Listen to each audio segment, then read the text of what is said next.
දෙවි දේවතාවියන් බිමට බැස වැද වැටුණා. බ්‍රහ්මතල බ්‍රහ්මයින් බිමට බැස වැද වැටුණා. නාලොවේ නාගයින් පැමිණ වන්දනා කළා. වැසිවලාහක දෙවියෝ මල් වැස්ස වැස්සුවා. දෙව්ලොවේ අසිරියෙන් පන්සලම පිරී ගොස් අසිරියක් අසිරියක් පොළොතලයේ වැවේ.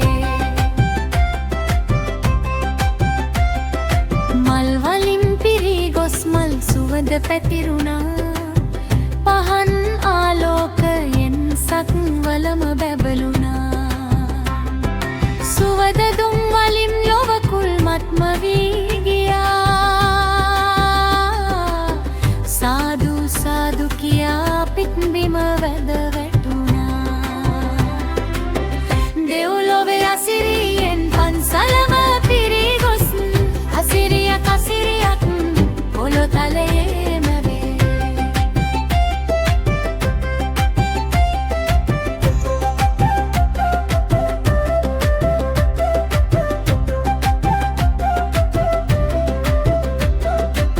මල්වියන් මුඩින් බැද බෝ සමිඳු රැක දෙතේ.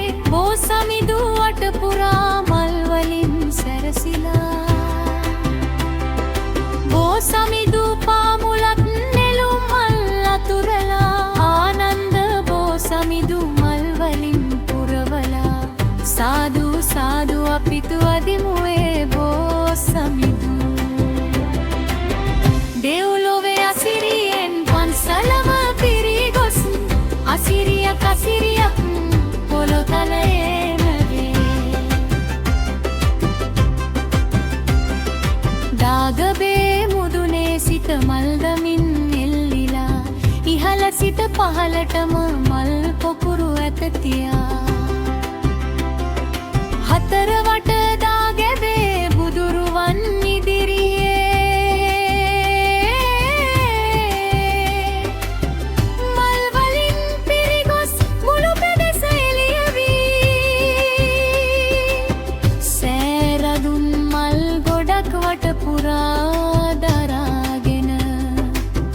සාදු සාදු අපිත් වදිමු ඒ සෑරදුන්. දෙව්ලොවේ අසිරියෙන් පන්සලම පිරී ගොස් අසිරියක් අසිරියක් පොළොතලයේම වේ. බුදුරදුන් මේ ලොවට වැඩියා වාගේ දැනේ. දෑත් යුග එක්කරන් වදිමු අපි බුදුරදුන්. දෑත් යුග එක්කරන් වදිමු අපි දම්රුවන්. දෑත් යුග එක්කරන් වදිමු අපි සඟ පිරිස.